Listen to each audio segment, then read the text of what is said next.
बोलिए पुरुषोत्तम भगवान। एक अवंती नगरी जिनको हम उज्जैन कहते हैं, विष्णुदेव नाम का एक पवित्र ब्राह्मण वहां निवास करता था। भगवान का परम भक्त था, समाज कल्याण के लिए बहुत सारा कार्य कर रहा था और प्रभु कार्य में समर्पित रहता था। विष्णुदेव नाम का पवित्र ब्राह्मण। उसके दो बेटे थे, एक बेटे का नाम था देवल और एक बेटे का नाम था माधव। देवल बड़ा था, माधव छोटा था और दोनों का विवाह हो गया था। और देवल की पत्नी का नाम रूपवती था और माधव की पत्नी का नाम मुग्धा था। अब घर परिवार में सब कुछ ठीक चल रहा था, लेकिन सबके जीवन में घटना होने वाली है और शरीर का कोई धर्म रहता है। शरीर रोग का मंदिर भी है, रोग का घर भी है, समझो जर्जरित होने वाला ही है। तो पिताजी चले गए और घर व्यवहार देवल और माधव संभाल रहे हैं। लेकिन पिताजी ने बहुत कुछ घर में धन एकत्र किया था, लेकिन थोड़े दिनों तक चला, लेकिन पिता ने धन एकत्र किया, धीरे धीरे सब खाली हो गया। एक गुजराती में कथा, लेकिन थोड़ा सा प्रयास करते मैं हिंदी में बदलने का प्रयास करता हूँ। गुजराती में और आनंद मिलेगा, लेकिन मेरे लाखों ने करोड़ों शिव भक्त गुजराती भाषा नहीं समझते, इसलिए थोड़ा सा ये रूपांतर करके मैं आपके सामने कहने का प्रयास करता हूँ। दोनों भाई ने निर्णय लिया कि हमारी विद्या की यहाँ कोई मूल्य नहीं रहा, इसलिए हम विदेश में कहीं जाएंगे, हमारी विद्या का कोई मूल्य करने वाला है, तो वहां से धन कमाने के लिए जाएंगे। तो देवल और माधव ने दोनों ने निर्णय लिया चलो हम जाएंगे। दोनों भाई विदेश जाने के लिए तैयार हुए और माधव छोटा है, उसकी पत्नी का नाम मुग्धा है। मुग्धा बड़ी सरल स्वभाव थी, भोले भाले थी, किसी की बातों में भी वो विश्वास मान लेती थी, ऐसी मुग्धा थी। कभी कभी गलती करती रहती थी। आज विदेश में जा रहे हैं तो मुग्धा ने बड़े भाई देवल की पत्नी रूपवती को कहा कि तू हमारी मां समान है, इसलिए मेरी पत्नी कुछ गलती करे तो उसको क्षमा कर देना, उसका ख्याल रखना। आप तो हमारी बड़े भैया की पत्नी है, इसलिए मेरी मां तुल्य है, तो मुग्धा का थोड़ा सा ध्यान रखिए। हम विदेश में जा रहे हैं धन कमाने के लिए, घर के सुख के लिए। और दोनों भाई तो चले गए और नाम रूपवती था, लेकिन अंदर से बहुत कुरूपवती थी। और दोनों भाई चले गए और इस रूपवती ने उसका सही रूप दिखाया और मुग्धा को दुख देने लगी, देवरानी को परेशान करने लगी, क्योंकि ईर्ष्यालु, अदेखी, इतनी खतरनाक थी वो।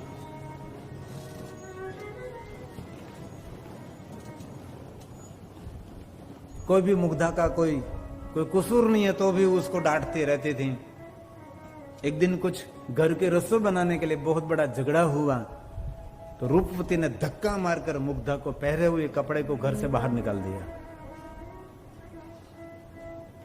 और मुग्धा गांव में भटक रही है कि अब मैं कहां जाऊंगी। इस गांव में कोई ब्राह्मण रहता था, वहां गई और कहा कि मुझे घर से निकाल दिया, मेरा पति प्रदेश धन कमाने के लिए गया है, अब मैं कहां जाऊंगी, मैं अकेली हूं। कोई पवित्र ब्राह्मण ने कहा कि हमारे पास एक छोटी सी कुटिया है, मुग्धा आप वहां रह सकती हैं। और गांव में बहुत सारे दयालु लोगों ने थोड़ी सी सिद्ध सामग्री, सीधा सामान दिया, थोड़ा सा बर्तन, सब कुछ दिया और उसने एक घर में थोड़ा रहने की व्यवस्था भी कर दे। हर गांव में कोई दयालु लोग तो रहते ही हैं और मुग्धा वहां रहने लगी, लेकिन बहुत भली और भोली स्वभाव की थी।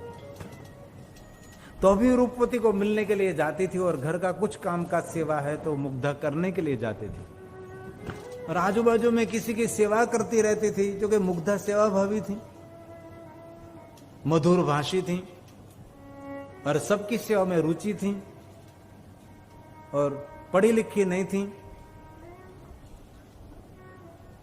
और समय तो बीतने लगा और रूपवती सुंदर श्रृंगार करके मंदिर जाती थी। गांव में कोई कथा कीर्तन है, वहां भी एकदम सुंदर टकाटक होकर जाती थी। लोगों को दिखाने के लिए बड़ा बड़ा दान करती थी, अपने नाम की घोषणा कराती थी। लेकिन भक्ति और दान और इसमें कोई रुचि नहीं थी, लेकिन लोगों को दिखाने के लिए कुछ करती रहती थी वो। और ये मुग्धा तो निर्धन थी, दरिद्र थी, किसी के छोटी सी खोली में रहती थी और दूसरों का काम करके अपना पेट भरती थी।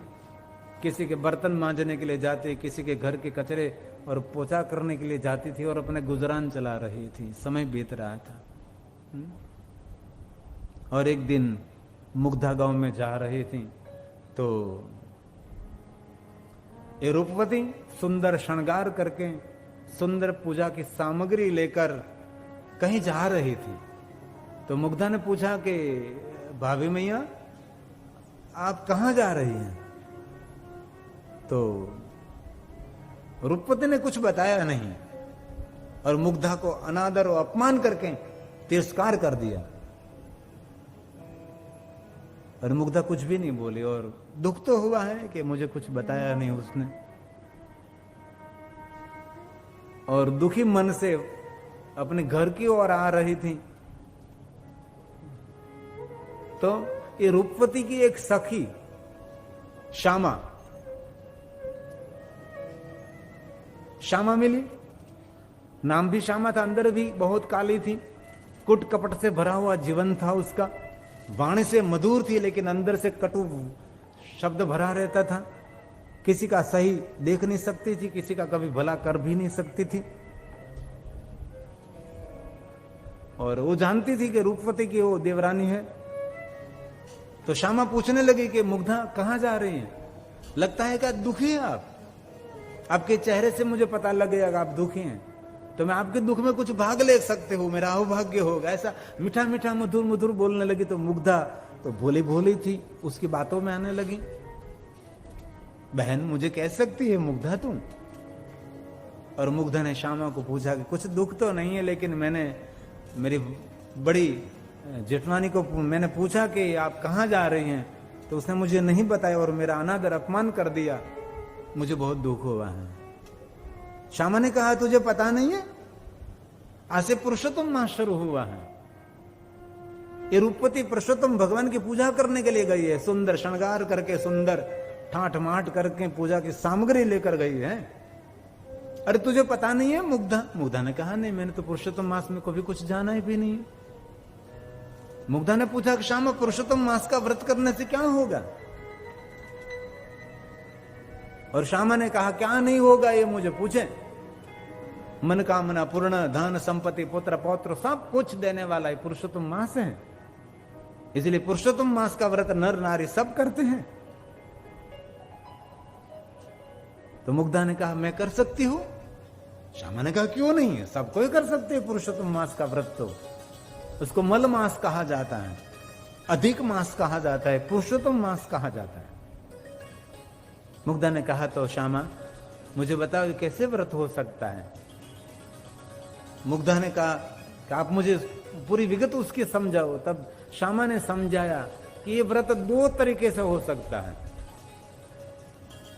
लंबे समय बाद आपको फल मिलने का व्रत करना है तो आप रोज नदी में स्नान कर लिए जाना चाहिए और उपवास एक समय अल्पाहार करना चाहिए, भगवान पुरुषोत्तम की पूजा करनी चाहिए, साधु ब्राह्मणों को भोजन कराने के बाद दक्षिणा देनी चाहिए, दान धर्म करना चाहिए, बहुत कुछ करा सकते हैं और ये बहुत लंबे समय के बाद फल देने वाला है। स्वयंसेवक बहन मेरे श्रोताओं को डिस्टर्ब ना करें, आप जहां बैठे वहां बैठने दीजिए। क्योंकि कथा सुन रहे हैं आप, उसको इधर इधर कर रहे हैं, ऐसा नहीं करना चाहिए। कथा शुरू होने के बाद कोई स्वयंसेवक मेरे श्रोताओं को डिस्टर्ब ना करे। मुझे दूर तक दिखाई देता है, यहां से कैलाश तक। क्योंकि इतना ध्यान से, क्योंकि हम छोटे थे ना कथा सुनने के लिए जाते थे, तो आखिरी में बैठते थे, स्वयंसेवक डंडा लेकर खड़े रहते हैं, डिस्टर्ब करते रहते हैं। तो मैं, क्योंकि मैं श्रोता हूं तो मुझे पता है कि कथा सुनने वाले की मानसिकता क्या होती है। कहीं कथा सुनने के लिए अच्छी जगह मिलने तो लगता है कि जाने बड़ा प्रधान का पद मिल गया, ऐसा लगता है। अच्छी जगह मिल गया, हाँ ठाट माठ मिल गया, ये कथा प्रेम होता है। तो मुग्धा ने कहा जल्दी फल मिले ऐसा कुछ मुझे तरीका दिखाओ, लंबे समय के बाद फल मिले ऐसा नहीं। तो वो तो श्यामा थी, कूट कपट से भरी हुई थी। उसने कहा कि जल्दी फल देने वाला कोई तरीका तो मैं तुझे बताती हूं, सुन। रोज सुबह में उठकर गंदे पानी से नहाना चाहिए और गंदा पानी लेकर पीपल वृक्ष को चढ़ाना चाहिए। रोज तीखा तमतमता तला हुआ पदार्थ खाना चाहिए। ऐसे तो व्रत करेगी तो जल्दी तुझे फल मिलेगा। और ये व्रत पूरा होने के बाद उसका उद्यापन जन उजवणु कहिए આપણે। तब पीपल वृक्ष को आमंत्रित करना, तू मेरे घर भोजन करने के लिए आना। पीपल वृक्ष में भगवान पुरुषोत्तम निवास करते हैं, तो तेरे वहां स्वयं भगवान पुरुषोत्तम भोजन करने के लिए पधारेंगे। और बहुत सारे ब्राह्मणों को आमंत्रित करना इस दिन, और ब्राह्मणों के साथ भगवान पुरुषोत्तम भोजन कराएंगे।